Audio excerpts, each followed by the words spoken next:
Okay, peace family. EM Hotep.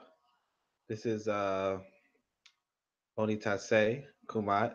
You're listening to the Pro Black Perspective on KWAZ Radio. And, you know, peace and blessings as usual. Uh, so today we're going to talk about just what's going on, what's happening, what's uh, what's the latest. And, I appreciate that you joined me. So one thing I want to say uh, to jump off is that right now I'm working on a book, right? And it's going to change, it's going to change the whole dynamic, okay? What we have been used to so far has been, uh, has not been conducive towards nation building, okay? And what we need to start being serious about is real, actual nation building. And I don't mean nation building in the way that we tend to, use that word. You know, uh, one of the best our story books. Now there's three really great our story books, and I'm gonna break this down. I'm gonna explain this in this next book coming up. But there are three really great our story books. One, of course, is Drusilla Dungy Houston's uh, Wonderful Ethiopians of the Kushite Empire. So you want to read that once a year, and I'm going to break down to you which month exactly that would be, right? Because we could read it together once a year, right? The other one is, of course, Chancellor Williams' Destruction of Black Civilization. That's another book you read once a year. Now, this third one is an excellent our story book, but it might be too big to be reading, in a month, right? But you check back and you reference it, and that is When We Ruled by Robin Walker. Okay, so in the back of Robin Walker's book, though, all right, in the back of Robin Walker's book is an essay, and I kind of want to go run and get it, but I'll let that slide. Right now, what I want to explain to you is that in that essay, written by another brother, right? He explains that there are three levels to knowledge. Okay. And one of the issues with us as a people is that we are only interacting on the first level. Okay. On the first level, which would be uh superficial knowledge. Like we would say things like, oh well, a black man created the stoplight. A black man created the stoplight system, and that's it. But that don't tell us anything, Whereas secondary level of knowledge might be, oh well, actually this brother created, the turning signal or whatever, right? The switch signal and its patent number XYZ. But the third level of knowledge would be us being able to do that. And this right here, what I'm going to do with this book is I'm going to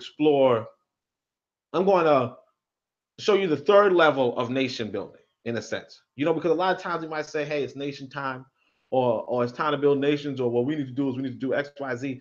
But I'm going to break down to you, okay, what you can do as you are to make nations in Africa, and what other people are doing, because we have to come to the reality, the realization that realistically speaking, we we are in need of some serious guidance. Okay? We are in need of some serious guidance because what we have now, is not going to cut it. Okay? What we have now does not cut it for us as a people. All right? And yet we are content with what we have now. You know, Unfortunately, our elders and ancestors, particularly here in the diaspora, have not necessarily built those nations. Now, there are exceptions, okay? And when you look at these exceptions, because I'm going to show you some of these exceptions in this next book, when you look at these exceptions, you can see what it means to be a powerful people, what it means to have good leadership, because good leadership makes all the difference. Good leadership makes all the difference. I was just talking to one of my parents, right? And she was explaining to me, I guess that's my mother, right? Uh, but she was explaining to me what the situation was with my grandmother, right? So she's telling me, my grandmother was 14 when, a much older man, pretty much, impregnated her with one of my aunts, right? And then later on, she's telling me, and I'm like, wait, she's 14, and that's what? And she's like, yeah, that's just how it is, in Jamaica, because that's where she's from. She's like, in Jamaica, nobody's really like you don't have police in a sense, in the same way. And then she related to me another story. She tells me how my grandfather met my grandmother too, and she's not much older after that. So a lot of that is just what's going on. But she's telling me even recently, in Jamaica, the same place, right? Uh, a man shows up to another man's house saying, "I want to kill one of the people there, send him out." And they're like, "No, we're not going to send him out." So the man burns their house. He shoots into the house. He burns their house, and then as they're running out of the house, he's shooting them one by one. Kills 14 people. You understand? And the dude who does this,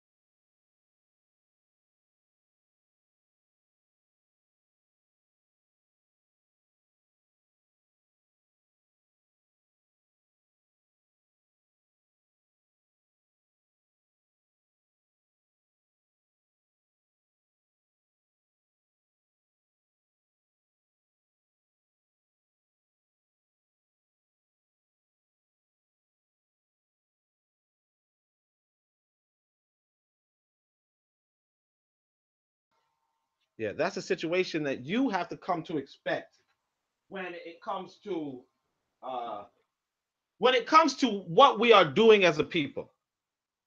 What we're doing as a people is first and foremost, like here's what I want you to understand. Here's one of the things that I picked up on while I was studying for this book, right? The greatest black city in the world today, right, is in what we call Wasset. Okay, there are no black people there.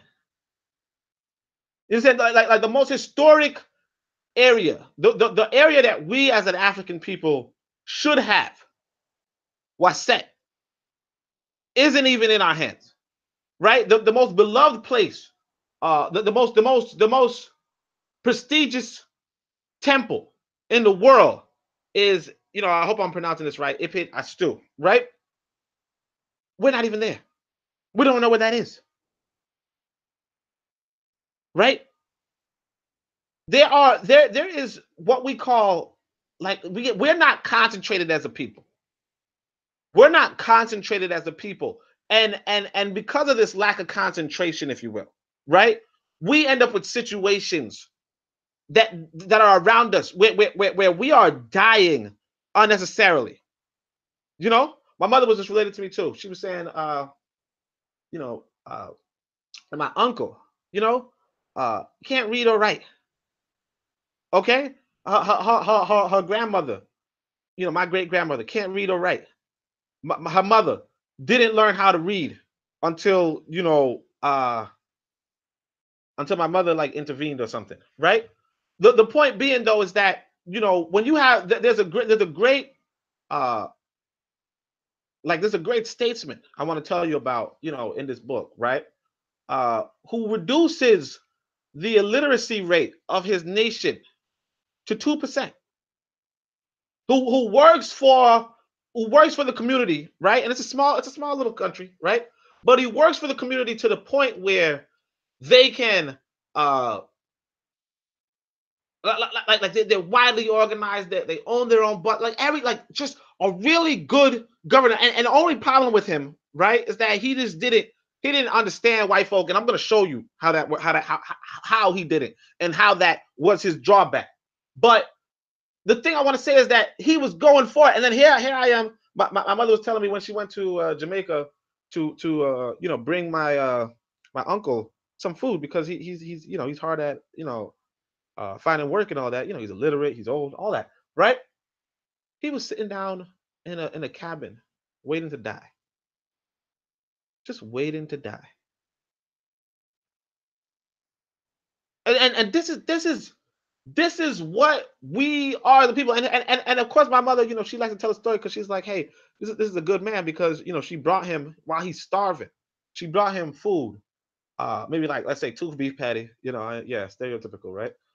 She brought him two beef patty, and what he decides to do is he decides to share it with another person who was also laying down, his good friend who's also laying down waiting to die. You understand? And this is the situation that we find ourselves in. And you might say, well, how could you do anything about that? Like I'm saying, the statesman that I want to describe to you, and he's not even the top. He's just a regular statesman. He was saying this. Wait, he was getting farmers and all that, workers and all that, to go to the night schools. To go to night schools. He was bringing them to night schools to give them education and all that stuff. The point being, though, that when we get control, when we take charge of our destinies, we can transform our situation. But as it stands right now, we're not willing to.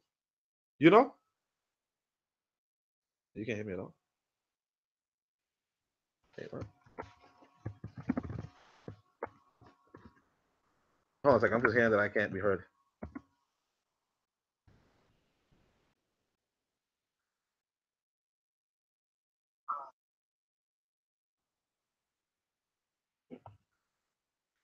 Hey. No, I just saw that you could possibly hear me. Hold on a second. I'm being told I can't be heard. Let me see. Yeah. All right. So anyway, peace, brother. How you doing? Uh, what I'm saying is, we as a people, you know, the potential that we have as nation builders, right? We're not exercising. We're not doing it. And really what it starts with is you. Okay? It starts with you. Because what happened with us is that we are too used to our people just talking. We're too used to it, and we praise people for talking. And the thing is this, talking is very important. You know, if you were to break down what are the four important things that we have to concentrate on, words is one of them. Works is another one, and that's very important. War is another one, and power. I'm just gonna say power, right? The trouble is that you're caught up in words, and you're caught up in words that don't mean anything. If I scroll through your social media, right? The people talking on your social media, my thing is that you should have blocked them because they're not talking about anything. You should have blocked them because they're not talking about anything. Yeah, disconnection. So I was disconnected for a hot second. Had to go to closer to where the route is at. But the people, like the people that we are used to, aren't saying anything. And this is going down the list. You know, uh, like I like to reference. There was this incident where Carlos Cooks met with Malcolm X, right? And Malcolm X asked Carlos Cooks. He said, how come we can't work together? And Carlos Cooks said, we'll work together when you get a program, right? And the reality is this: that a lot of black people have not had a program. And here's the troubling thing, right? When I printed this book for you, right? I was giving you a program. Okay, I was giving you a program, and yet you're not using it. Okay, so what I want to say is this: that as much as anybody could say anything about, anybody, you can say anything about anybody you want. But the one thing you got to admit, although you might not know this, is that I held over 100 public meetings. Okay, over 100 meetings with African people, showing them teaching them line by line the wisdom of our ancestors. And a lot of those matriculants, listen to me, a lot of those matriculants have went on to do good things. At present, they are doing great works in the communities around where I'm at. At present, they can invite me and say, "Hey, Oni, come through to this event. I'd like you to be at this event." And sure, some of them were spectacular before I met them. Some of them were spectacular afterward. Some of them were on their way. Some of them, never reached. I don't know. But the point being that you could say whatever you want. I've held over 100 meetings. Okay? And that's what you need to be doing. The template is left for you to take action, right? The template is left for you to do what needs to be done. But right now, what we're doing is we're waiting. So we're having a lot of devastation, a lot of destruction in our communities because we're waiting for something that won't come. This white boy is running the world into the ground. This white boy is running this world into the ground, and he can do that because you don't want to run it. Because you're not standing up to your responsibilities.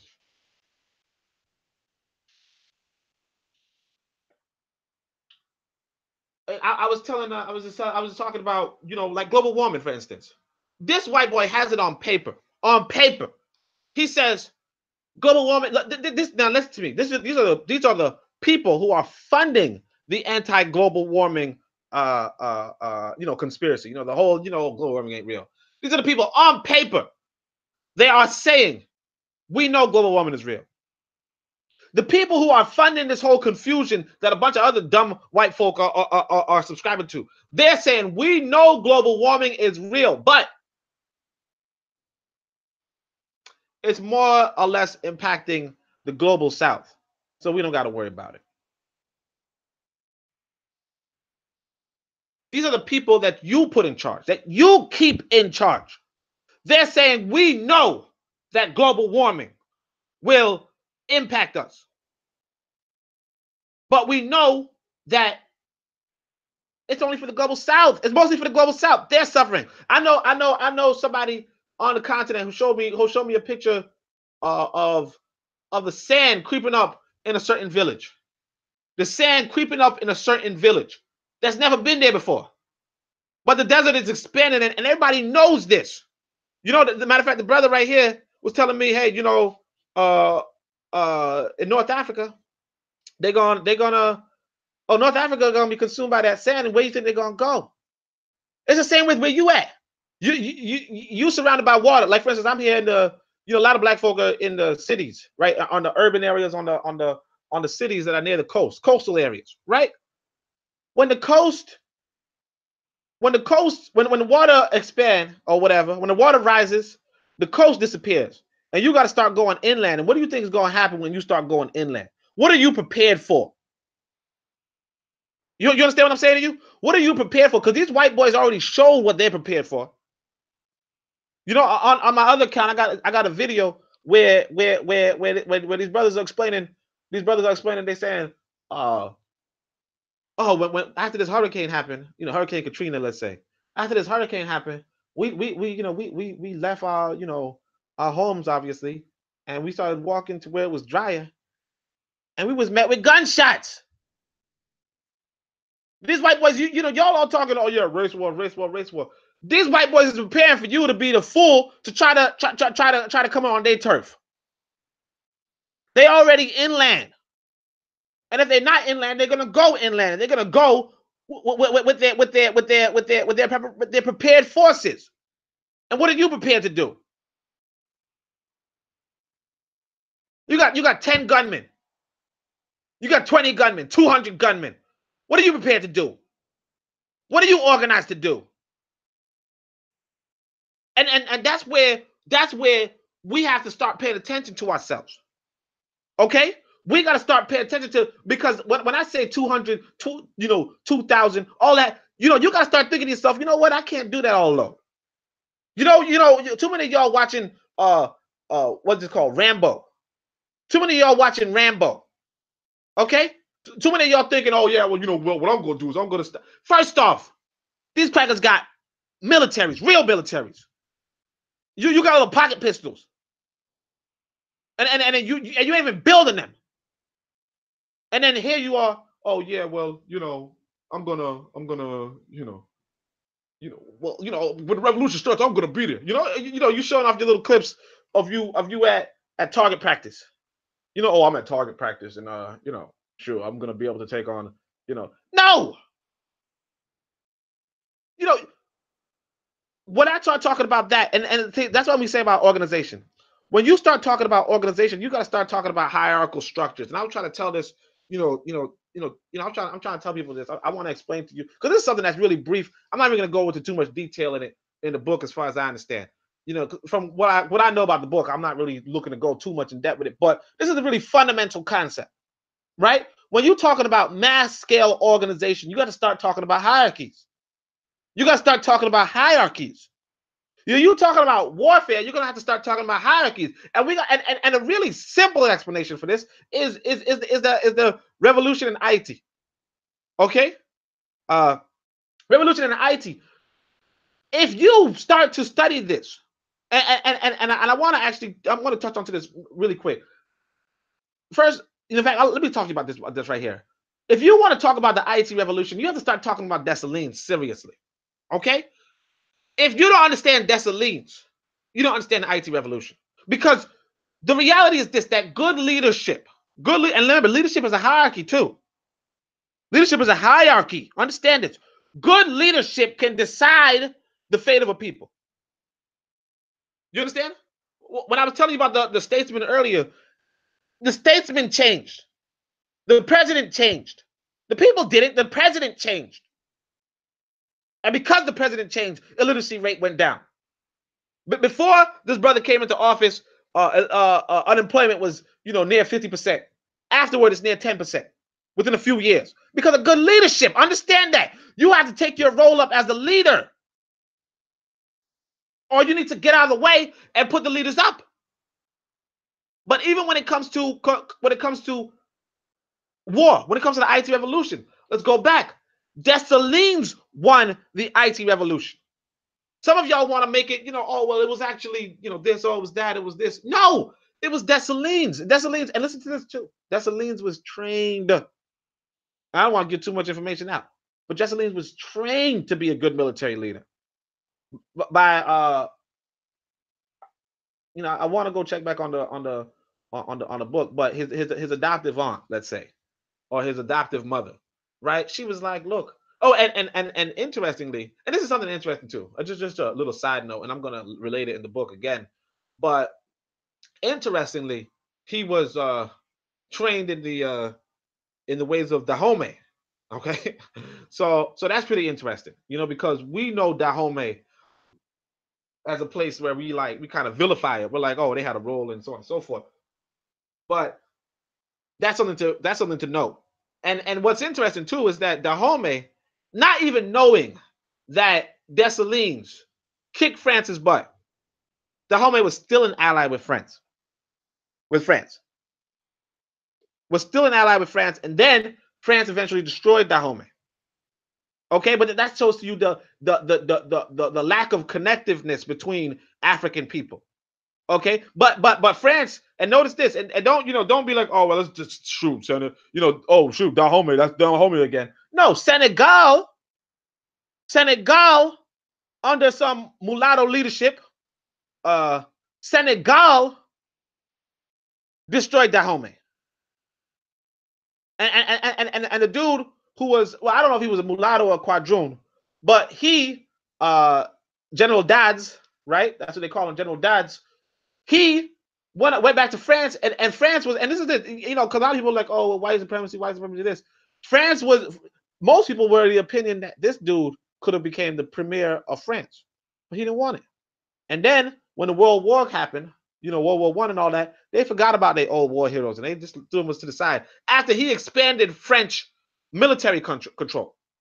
But I say all this to say, the leader is important. So going back to Dessalines, Toussaint couldn't have won the Haiti Revolution, notwithstanding all the other factors. Because some people want to say, oh, well, it's actually the spirituality, it's the Verdun. It's Verdun that won. Verdun's important. Nobody's going to say it's not. But what I'm saying is that you have to understand that if Toussaint and Dessalines did not scale the scale of leadership, if the people of Haiti did not put them up, chances are they wouldn't have won. If Dessalines did not take control after Toussaint left, chances are they would have lost. Because Toussaint was going to sell them out. You understand? Leadership makes that difference. Toussaint would have sold them out. And here you have it on the continent, the same thing. So what I'm telling you, peace, brother, how you doing? What I'm telling you is we as a people have to start focusing on our leadership capabilities. And we have to also understand, we have to also call out who the people are that are in the position of leadership. And we have to, and here's another thing we have to understand too. We have to start raising up our living, because that's something that we don't do. That's something we don't do. If somebody dies, we like, oh yeah, like actually one of these brothers right here, he's telling me, oh, you're gonna be this, well, I mean, he calls it maniac, but oh yeah, after you pass, that's when things are good. No, you can't leave from the dead. You understand that? I mean, you could lead in a sense, particularly if your people are really spiritually endowed. Really spiritually endowed. But you're talking about a bunch of people who don't even know the name of our highest nature.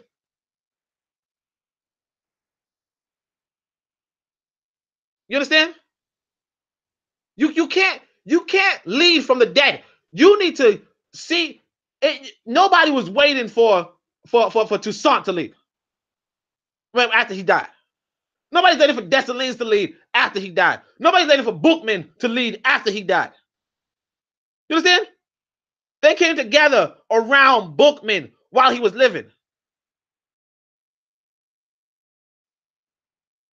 And that's another thing I want to touch on, because one of these brothers was telling me, hold on a second, let me write. But one of these brothers was telling me, about the Third Reich. I wish he would explain to me this again, the Third Reich and all that. He was saying the First Reich, Germany has a cultural ethos, like how they would how Hitler and them was trying to promote something of that matter. Matter of fact, I think I remember now. So the First Reich is apparently Rome. The Second Reich, I guess, is Otto von Bismarck, I'm guessing, right? And the Third Reich, Third Reich is supposed to be Hitler and the Aryans and all that, right? And this is a very important matter to analyze, right? So I write a book. Now, I'm not trying to compare myself to, Adolf Hitler or whatever, right? But what I want to say is this. He writes a book, right? It's called Mein Kampf, I think, right? He writes a book, and he don't just write the book and die. Okay? He don't just write the book and then after he dead, everybody gonna look back and say, you know what? I got Hitler had some pretty interesting ideas. What he does is he writes this book, and then his people come together and they say, let's organize. Let's organize, let's mobilize, let's build a nation, let's do something. Let's create something. And then what we do as a people, though, is that, any of our elders, like, for instance, Chancellor Williams writes in the back of the Direction of Black Civilization, he says, here's a nice program that we could do, right? And my thing is this, the program's really unrealistic, particularly if you're not organized already, right? But notwithstanding that, nobody gets around and says, you know what, let's do this program in the back of his book. Or even Amos Wilson, he writes Blueprint for Black Power. Nobody's saying, you know what, Amos Wilson, while he's alive. As a matter of fact, he didn't even print it. That's the thing too. He didn't even print the book while he was alive. You understand? He didn't even print the book while he was alive. That's how bad it is for us as a people. You know, we don't put up our people while they're living. And I could say that from observation. You know, I went to an event uh at the time. It was something to do with like Malcolm X's something to do with Malcolm X, and his nephew was going to be there, right? And Dr. Ben showed up, you know, and he's this old man, can't, just hardly functioning, right? And he had a nurse, a nice black nurse who was helping him stand up and helping him walk, helping him talk, talking for him, all that stuff. That's not how you treat somebody of that stature. That's not how you treat somebody of that stature. And yet, that's what was going on for us as a people. You know, that's what's going on for us as a people. So, what we need to start thinking about, what we need to start doing is we need to say to ourselves, what can we do as individuals? Because, like I said, once upon a time, I was nothing. Well, I mean, you might still agree that I'm nothing, but once upon a time, I was nothing, right? And I still said, let me hold 100 meetings. Now I didn't say let me hold 100 meetings particularly, but that's what I did. I said week after week, for over a year, obviously, right? Week after week, we meeting up, we discussing ancestral wisdom. Because one of the things we used to recite was what Kwame Ture said. He said, "Look, the clan is not superior. What they have though is that they have weekly meetings where they discuss their racist ideologies, where they discuss their racial ideologies, and they organize and they even have suits for it every week." Every week. And then what we do as a people is we don't do that. And we have all the technology available to us. We have the technology to make digital meetings. We have the technology to have physical meetings. We could open up our homes and have meetings with our sisters, our brothers and sisters. But instead of doing all that, we just waited for this white boy to destroy the planet. We just waited for this white boy to destroy this planet. And here's the trouble with this white boy destroying the planet. What you got to understand, this is one thing that I want to emphasize too. When he destroyed this planet, you go extinct.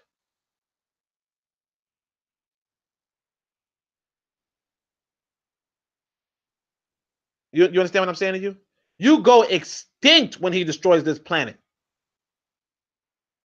That's millions of years of what you want to call evolution. I know a lot of you don't know. Some of y'all don't want to believe in evolution. Whatever. Look, if we go by the evolution standard, millions of years of you evolving into this huge triumphant people who built the best monuments that the world has ever known, the best art, the best science, all that, gonna go extinct because you're a coward. Because you cowering at this white boy.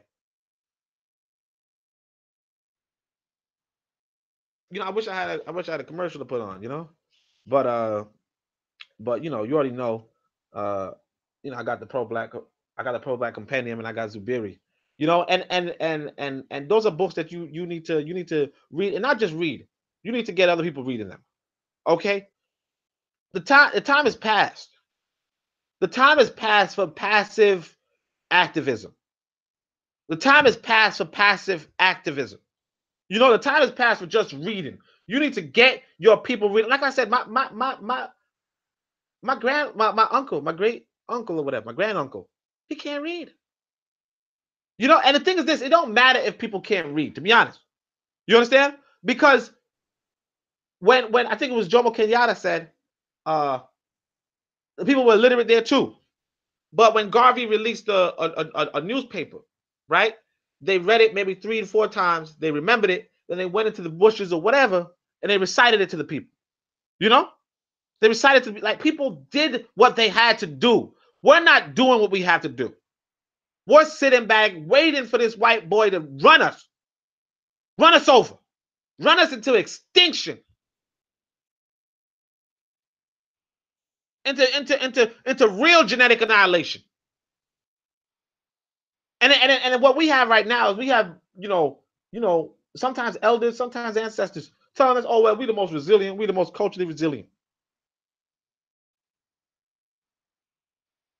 I don't know what you think you can survive or why you think you're surviving.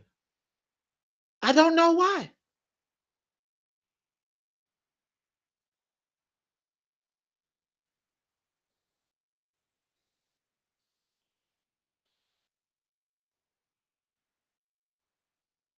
one of the things I want to say about because I really want to, I really want, so I want you to know what you could be doing while I'm writing this book, because this book is about to, change, why don't we say the pro-black perspective, right?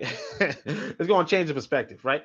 But no, it's going to change how you look at things, okay? Because first off, it's going to advocate a program throughout, right? It's going to advocate a program, because the thing is that the program is already mentioned in the pro-black compendium, right? But unfortunately, I kind of downplayed it because I was giving props to, I wanted you to work in amongst yourselves. I want you to work amongst yourselves and build up what we would call the Encobia. Because listen to me, almost everything that black folk think right now is wrong. Like for instance, if one of the main ideologies, so anybody could just name an ideology, say something, whatever you want to say, right? One of the ideologies that we know as a people is what we call separatism, right? Separatism. Black folk need to separate. Black folk need to unite separately amongst themselves. Listen to me. So in the pro-black compendium, we have an essay. So this is the most important essay in the pro-black compendium called "The Four Stages of African Consciousness." And one of the main things that we talk about there is this idea that there are the lowest stages, the Ascari, and the highest stages, the Encobia, right? And now there's two middle stages, the activist and the astute, whatever, right? But between the and of course the Encobia is the highest stage, okay? And you got to realize this. Listen to me. Listen to me right here. Here's something that you don't understand. All of these ethnic groups that you want to call them, or all these tribes, if you want to say that, nations, if you want to use another term, or whatever, all of these groups have been separatist groups. You understand? Separatism along the lines of this, though. Listen to me. Consciousness. You understand? These are all groups of African people who separated from other groups of African people, right? And said, we're going to follow a certain let's say code of conduct, certain consciousness that we believe in, right? They didn't say, hey, we're different biogenetic people, or even, hey, we're all the same biogenetics, so we got to be separate. No, they said we are a different consciousness, and we're going to try to run our society better than the society before us, or differently from the society. And the thing is this, Chester Williams tells you about it in his book. He tells you about it when he describes to you what the African Constitution is, but you're not paying attention to this stuff. You're not paying attention to this stuff. He's telling you, hey, you know what? When there's a disagreement in a community, some of the people separate and become. Now, first off, this is a recipe for weakness most of the times. It's something that we don't understand. And that's another word that I want to bring into your vocabulary, the idea of high culture and low culture. And the idea that, realistically speaking, if you're going to separate, and just keep separated for no reason, because one of these sisters was telling me about why her people separated, and she was like, oh, we had a dispute over a certain yada yada. We had this little tiny dispute. Nobody really cares about it, but we had this little dispute. We're a whole different people now because of some little dispute in a family. That's not smart. But the recipe for splitting up and building a new community, right, has always been what we've done. And the reality is this, that if we do this, when we do this, right, we can go about with this whole unity prospect. And I'm gonna break it down. I'm gonna give you some more details. I don't need to give it to you now. Okay, it's gonna be in the next book, right? But what I'm saying is that when done correct, when you break up and you build something grand, and of course, you can name them, Songhai Empire, Mutapa, Zimbabwe, all that. You could name them. Or even you could say Kemet and Kennesu. You can name them. These are building things great. And the people came together. That's where you have that unity. Right now, what you have is people who call themselves Pan-Africanists. They call themselves Pan-Africanists, but they're working by themselves. How in the world are you going to unite a continent by yourself? How? You understand? Or you have people who call themselves separatists and they want to bring the Ascari with them. Why would you want to bring the Ascari? I give you the program in the pro-black compendium. Okay, I give you the program in the pro-black compendium that could transform a person into Uncobia, and then you can separate with them. But unless they go, and the thing is this, some people might, you go to the program, they're like, I don't want to hear it. Then it's what Garvey said. A lot of people are no good here, and they'll be no good in Africa. You don't want to take them to Africa. You don't want to separate with them. But until you understand the difference between an Uncobia and an Ascati, until you understand that difference, you're going to end up with those kind of problems. Because like I said, my own grandmother attacked by another man, an older man, and conceived one of my aunts. You understand? And he's, somewhere up in the 50s, he's up there in age. And he takes, she's a 14-year-old, lady, whatever, right? And he does that in the kitchen, just whatever. And she can't read. He don't care for the kid, nothing. And that's something that you have to understand, that that's not somebody that you separate with. You understand? What black unity must mean is first off, that's like they said, the key to all problems is the problem of consciousness. The key to all problems is the problem of consciousness. The trouble with us as a people is that we don't understand that the consciousness of our people must be transformed. We must have a program for that transformation. That's one. But when you have your consciousness transformed, that's when you have unity. That's when you endeavor towards unity. But right now, what you have is, oh, let's just talk blanket statements. Black power, black people, black blah blah blah blah. And you can't have that here in America. You understand? You can't have that in America. We need to, and that's one of the problems. Listen to me. That's one of the problems with a lot of our elders and ancestors, that we didn't understand America. And I want to show, and I want to tell you one of these things right here. At one point we got it. Oh, let's not say we got it, but we were closer. And I think Martin Delany really shows to you what's one of the problems with us as a people. Okay? Martin Delany, if you don't know who Martin Delany is, he wrote one of the, like, he was, all right, Frederick Douglass. You heard of Frederick Douglass. And this is what white people do all the time. They would present to you one half of the picture, So they'll show you Dr. King, but they won't show you, anybody else really, right? Or even they show you Malcolm X, but they won't show you, Carlos Cooks or whatever, right? When it came to Frederick Douglass, the other part that you were supposed to see, was Martin Delany, right?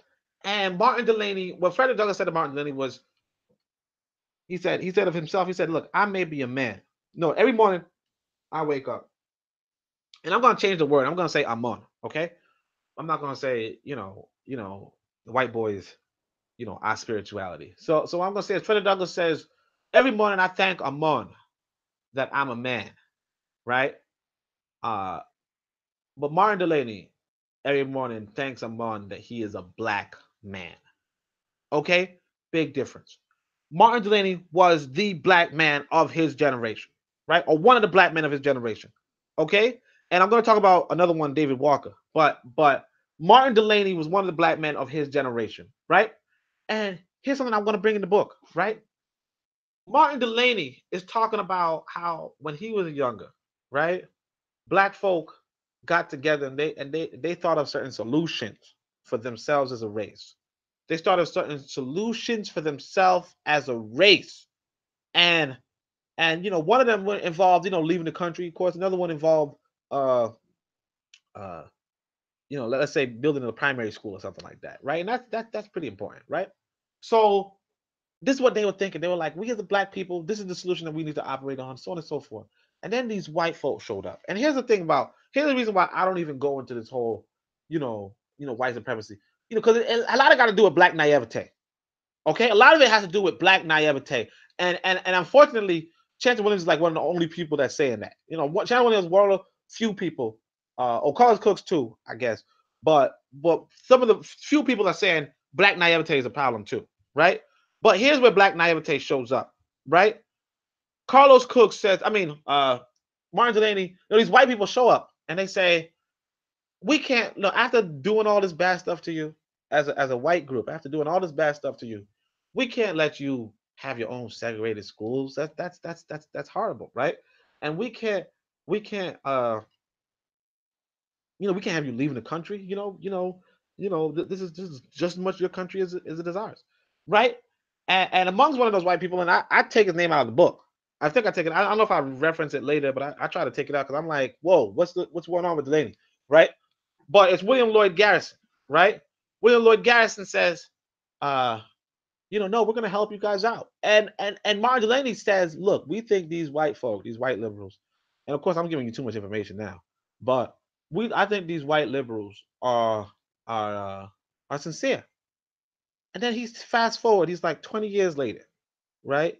Black folk can't find no jobs, black folk can't, so on and so forth, black folk, blah, blah, blah. And these white folk ain't really do much in the way of what they were promising 20 years ago, right? And you might be like, well, dang, man. Now, some of y'all be like, yo, that's white supremacy. Yo, white people is mad.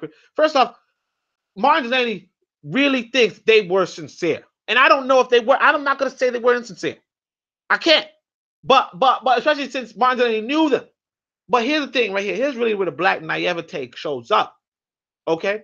Because Martin Delaney also says, because William Lloyd Garrison was there, he's like, if only William Lloyd Garrison had his way, we would have been in a better place. If only William Lloyd, this is Martin Delaney. Understand? I almost want to cry. I mean, I don't right now, but before I was just, oh my gosh. But listen to me. Here's the thing that's going to get you. Here's the thing that's going to get you. Okay? Here's the thing that's going to get, and it's like, if you understood nations, you would be outraged. But even not understanding what nations are, right? This is something interesting. Okay? Martin Delaney says, oh no, here's the thing. William Lloyd Garrison was only 21 years old.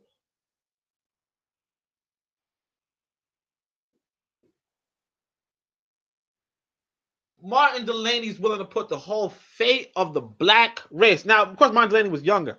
Okay, he was younger, I believe, at that time. I don't remember. But the whole black race, okay, filled with elders and olders and all that, wanted to put their fate in the hands of this 21-year-old white boy. That don't make no damn sense nowhere.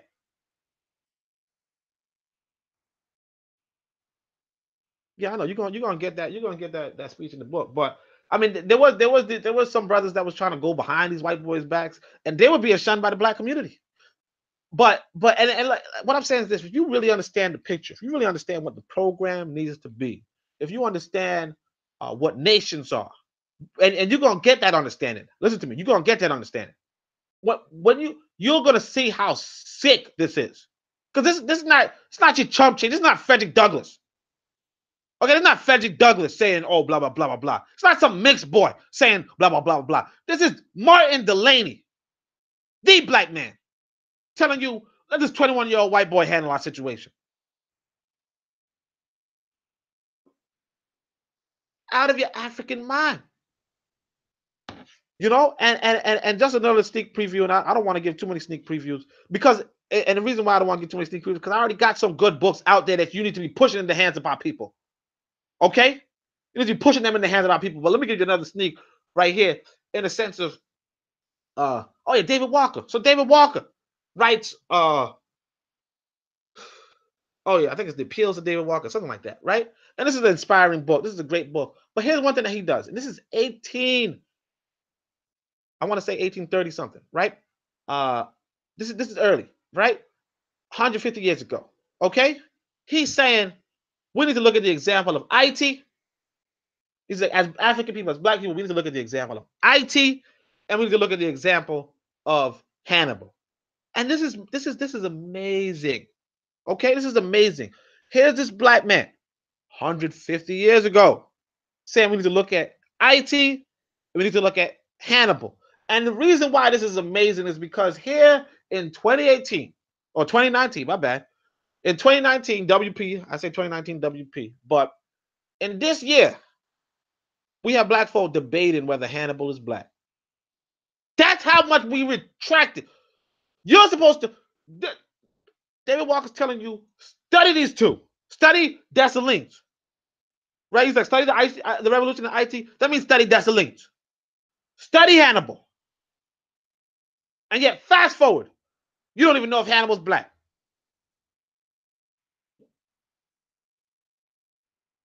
You can't see me shrugging my shoulders, but that's what I'm doing. Or not, I'm just outraged. I'm shocked. We are going backwards, and there's a reason why we're going backwards. Very simple reason, and I'm going to explain it to you.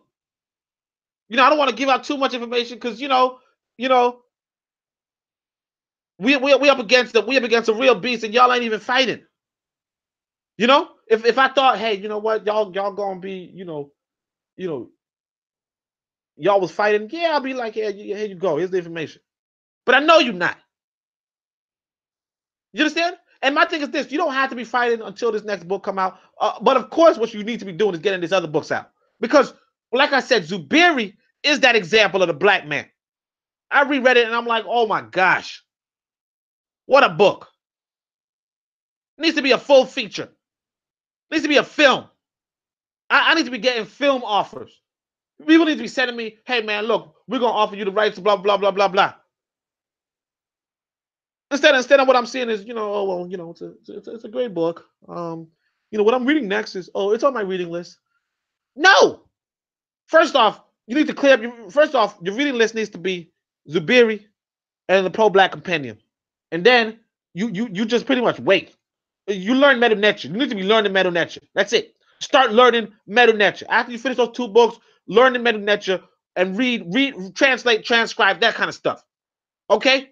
But this whole, oh yeah, I'm reading another book. I'm interested in this subject and this subject matter, and I want to see, I tell you, y'all be interested in so many distractions. Like I told you, at the beginning of the program, there's a really important city in Africa. You're not even there. There's a really important temple in Africa. You're not even there. Okay? But then you're like, oh, I want to read a book about, celebrity, blah, blah, blah. Or I want to read a book about, what happened in. We need to replicate African high culture. Okay? African high culture. What does that even mean? The trouble is that y'all,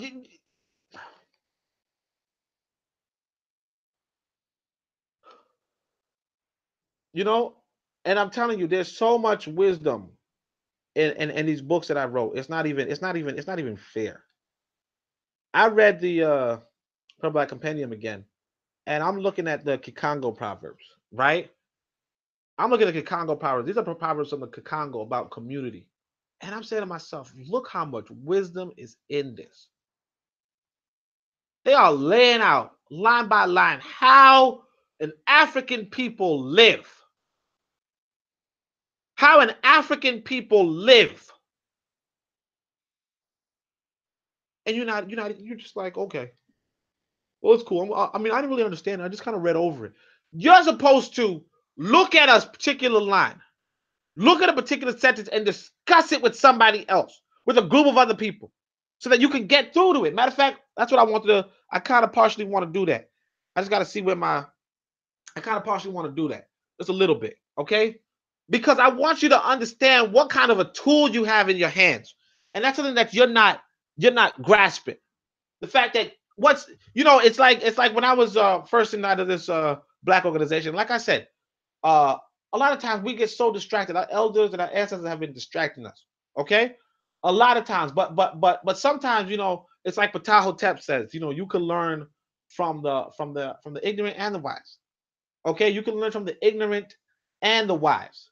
And here's the thing with I was in this organization, and the dude would keep repeating what Adam Clayton Powell Jr. would say. And he would say, "What's in your hand?"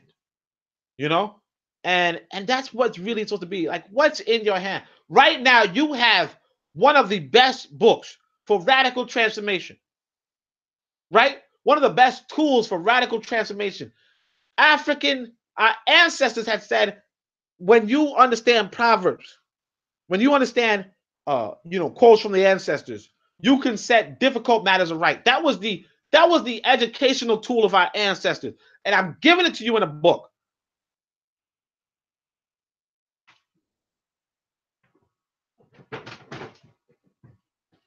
Let me see if I can find this stupid. Let me find if I can find this copy.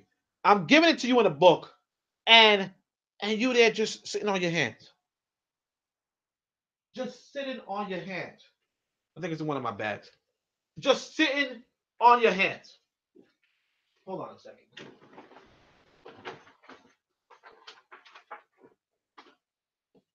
I'm saying all of this because it's imperative for us to grasp what we have in our hands, especially right now. You know, I'm gonna just open up this book, open up to any old section, right? Let's say we're gonna go to the 8-week disciplinary program, right? You're in a group of African people, okay? You're in a group of African people, and you're sitting down, right? Let's say there's 10 of you, okay? And that's really important. You get 10 people together, and some of you are like, oh, I can't get 10 people together. I didn't know 10 people when I started. You understand? It was just me. I invited 3 people. 2 of them didn't show up. And then it was just me and him. Me and one person sitting down, going over our ancestral wisdom. Then we went out and we got some other people. But that's how it starts. Like, you don't sit alone, no. But if you get one person, and that's very important, if you got one person, you're doing work. If you got nobody, you're not doing anything. But anyway, you go down to one of these proverbs, and let's say right here, and these are things that you already know. The ruin of a nation begins in the homes of its people. You understand? So the ruin of a nation begins in the home of its people. And somebody just reads that, and they start to say what they think about that. Okay? And we can give an example, right? Why not? The ruin of a nation begins in the homes of its people, right? Whoop, there it is. You understand? And the thing is this, anybody could come up to you with anything they're going to say. Because teaching is a sharing experience. Learning is a sharing experience. And that's something that they say in the Kikongo Proverbs. Learning is a sharing experience, right? So what you have there, the ruin of a home begins. You could say, well, somebody could say, somebody might think in one way, somebody might think in another way. Somebody might say, well, that's the television, television. You understand? This white boy can propagate his message instantaneously to you, and you're not doing anything about it. I was on social media, matter of fact, and they were saying this is I'm following this account called African History, and what they're saying is there was a cartoon in the 1993 or something like that, right, where they allowed a black woman to play the role of a black child on this cartoon, and the cartoon is called Rugrats, right? So this is a cartoon from 20 years ago, okay, from 20 years ago, or something along those lines, right? I'm not gonna do the math, right? And dang, you got me doing the math, right? 20, whatever, 26, whatever, right? Here's this white person. Here's this person saying African history is a cartoon character, playing the role of a cartoon character. That's where your whole, and all these kids are like, all these black folk looking at it and listening to it, they're like, yo, I gotta go binge this series. I gotta go binge this kids show. Grown folk. Because this is 26 years ago, so you got to be 30 plus, right? You got to be around 30 years old to recognize this. 30-year-old black folk, and it's already Silent City. 30-year-old black folk got to go back and watch the propaganda from when they was children. That's their aspiration, to watch the propaganda from when they were children. That's their culture. That's their legacy. to watch the propaganda from when they were children. And what kind of home do you think that's going to be? That's consumption. Or another one is this sister. Her name was Rod Digger, right? She's a musician.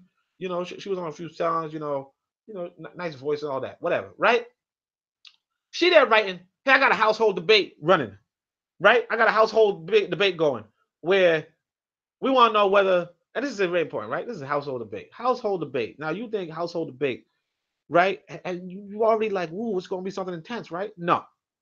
Whether Martin Lawrence or no Martin, the sitcom, was better than Fresh Prince of Bel Air. Again, another show from 20 years ago. You understand? She's like, this is a household debate, and black folk chiming in. The ruin of a nation begins in the homes of its people, and what's in the homes of your people? You got the television, you got these phones, you got white people showing you how to consume their propaganda. Because I don't really remember the Rugrats too much, the cartoon or whatever. But and a lot of people saying, well, the black family had a positive representation, so on and so forth. But what I understand is that the white folk were the center. The black folk were the periphery.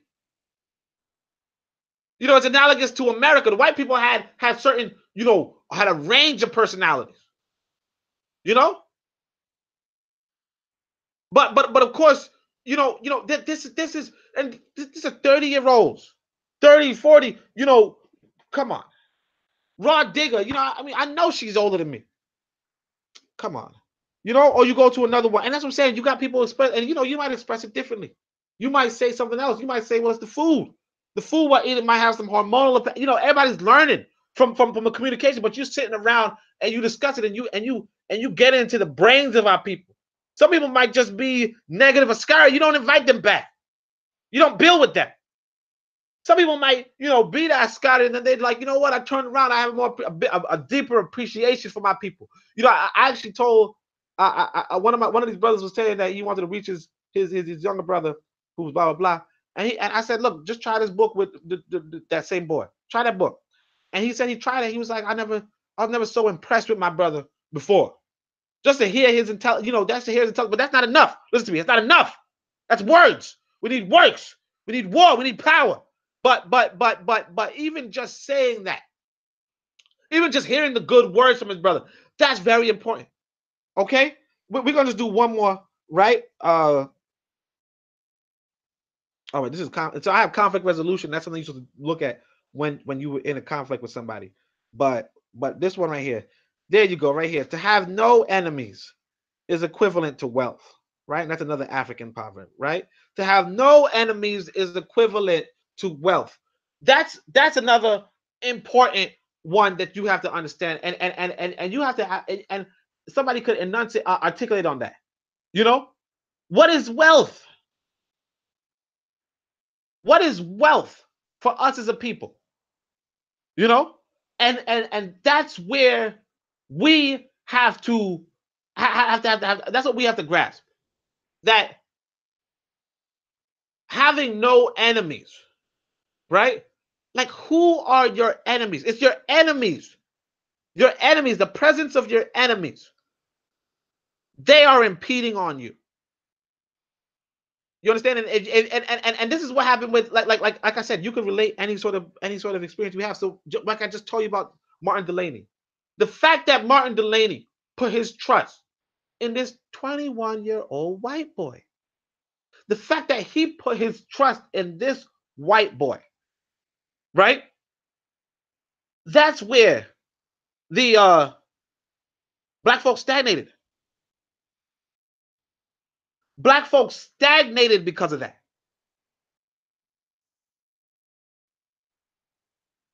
And guess what?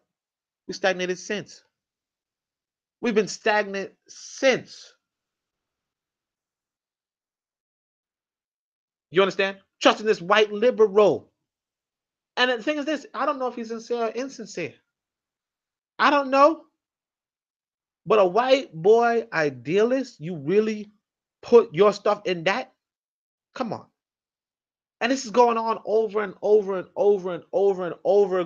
If I could tell you about, oh man, I wish I could tell you about this the statesman I was talking to you about. If I tell you about this dude, I tell you, nearly brought to tears. If I was a crying man, I would be crying, man. No, but seriously, if I was somebody who cried, that'll be me. But I don't want to keep y'all too long, especially since I mean, unless y'all want to write me something, write me a question. But what I should be doing, what should you be doing while I write? You know, one thing, of course, that I want to say is get these books out there. That's your job. Okay, that's your job. Okay, you need to get these books out there because our people need to be ready for this next book. All right, our people need to be ready for this next book. Zubiri, I'm telling you right now, Zubiri is the book to read. I almost don't want to hear from you if you haven't read Zubiri. Okay, almost. But when this next book come out, I definitely don't want to hear from you unless you got it. But with Zubiri, that is a book for like you need to be on that, right? The next one, of course, is the Pro Black Compendium. Like, oh my gosh, some of the stories in there, it's so rich. So many proverbs. I got Ma'at, the cardinal verse, like the committed code of Ma'at is in this book. Now you might not understand it to the degree that you need to understand it because I don't even explain. I just give it to you, right? So in this next book, I might have to give you some context for what really is Ma'at. But I give you the cardinal virtues of Ma'at. I give you the Yoruba.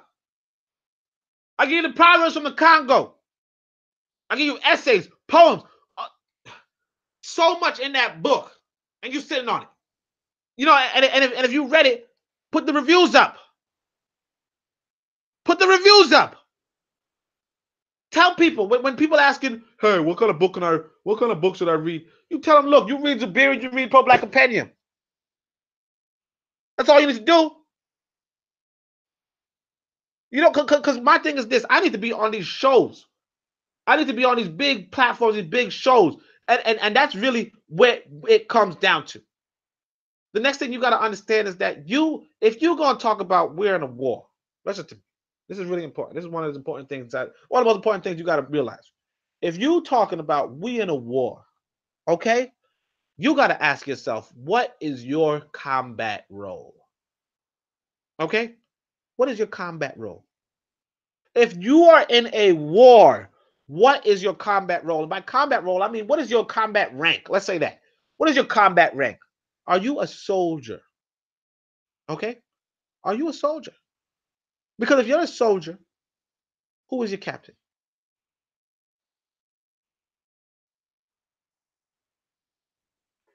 If you're a captain, listen to me. If you're a captain, and of course now the question is who are your soldiers? But if you're a captain, who is your general?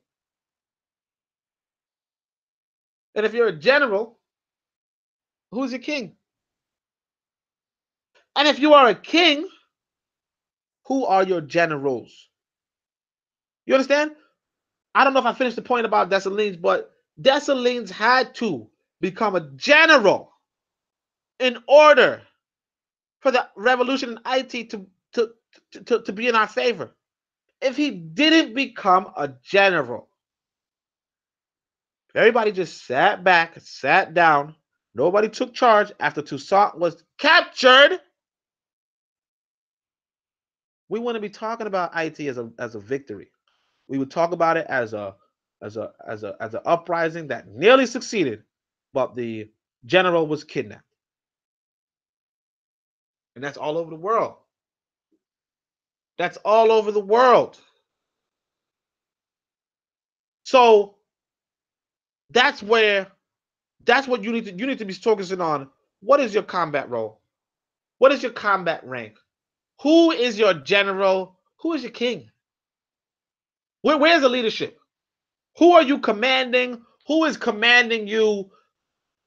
And understand that you need this stuff. You need a hierarchy because you cannot wage war on any large scale without a hierarchy. You understand? You can't do it. What you want is a bunch of soldiers without any ranks, with a bunch of soldiers just getting together. Sorry, not even getting together, just following whatever they want to do. You're not going to win against these white folk. Not that way. Okay? You're not going to win if Dessalines is just a soldier. You understand? You need Dessalines to take the lead. Question is, who are the people that you are looking for? Like, who are the people that you want in leadership? You know, this is something that you're not grasping. And I want to say that our people have, it's too long. It's we don't understand nations. We don't understand nation states. We don't understand what where we find a king. And this is the thing. When I say king, some of y'all are like, wait a second, king. Recoil. Oh no, king. What is Tassetti? What is Tassetti? What is Kemet? Tassetti is the first kingdom in recorded history. Okay? Tassetti is the first kingdom in recorded history. All right?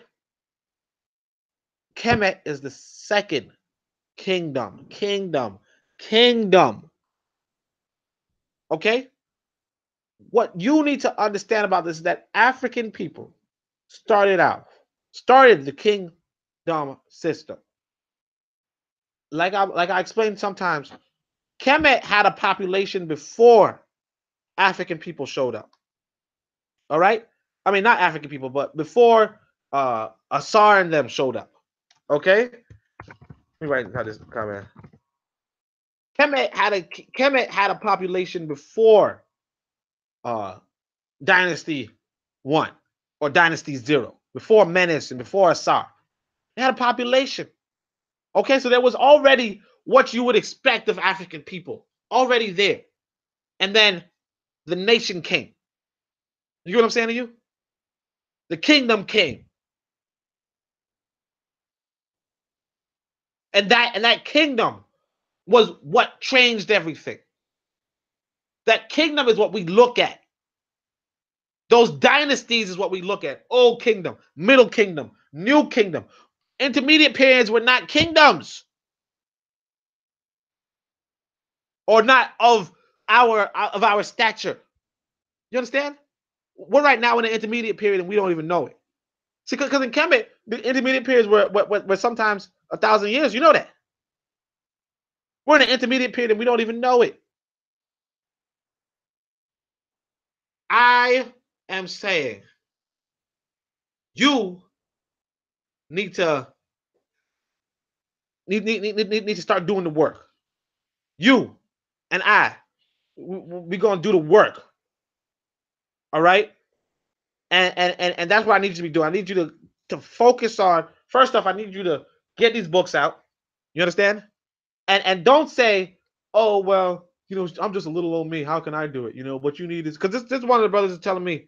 He's like, well, celebrities, blah blah. Like I said, I held 100 meetings. Okay, with a bunch of randos, and they're all now excellent people. What they were doing before, I don't know. Some of them weren't doing much. Some of them were, some of them weren't. Right? What they're doing now is respectable. Because I said, look, even though I'm just one person, I got to go and do something. And that's all you need to say to yourself. Even though you're just one person or you think you're just one person, you think you're just one person. Even so, like I said, I was standing on street corners, because I said to myself, look, J.A. Rogers, I heard J.A. Rogers would sell books out of his trunk. I heard Dr. Ben, same thing. You understand? I know Marcus Garvey just stood up on a street corner. You understand? I know this. And some people some people would use the hip hop example. Oh, we were just selling CDs out of our trunk. Yeah, we were doing that with books before, and the books was better. And the books was better. So I'm not using that CD example. What I'm saying is that you need to start getting out in your community. Say, look, hey, we got a meeting. We got a meeting. It can even be a virtual meeting. If y'all saw what I was doing on WhatsApp, some of you saw what I was doing on WhatsApp. That's some powerful stuff.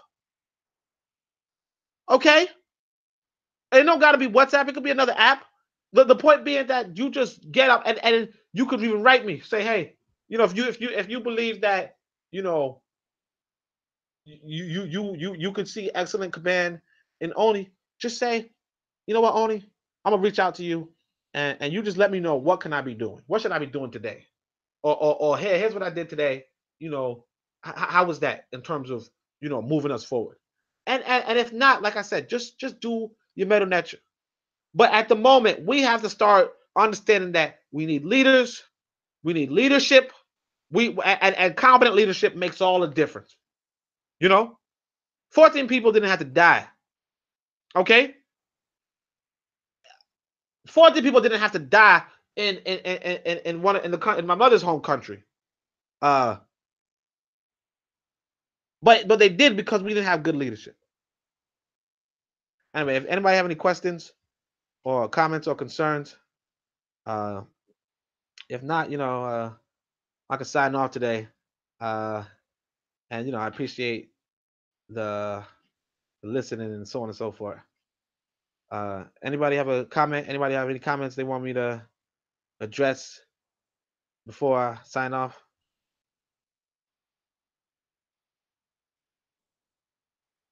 All right. Well, thank you, family, for listening. This is the Pro Black Perspective on KWAZ Radio. I know I wish some of y'all wrote welcome back, but hopefully y'all drop some comments and let me know what you think. But in the meantime, thank you so much. Shemi Hotep, Ankh Uja Saneb Neb, Amen Ma'at, Dua Neche. Right? All right. Deuces.